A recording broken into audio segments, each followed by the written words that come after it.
desiccant cooling system.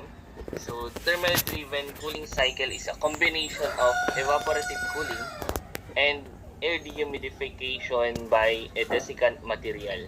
So, yung desiccant material po, isang example po niyan is yung silica gel na nilalagay sa mga sapatos para matanggal yung moisture. So, ayun lang po yung pinaka-role niya dito sa desiccant cooling system to dehumidify the incoming air dun sa may room to be condition.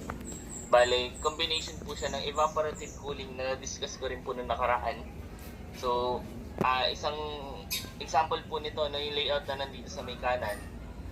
So, yung sa una, sa point 1 po, air is dehumidified in a desiccant wheel.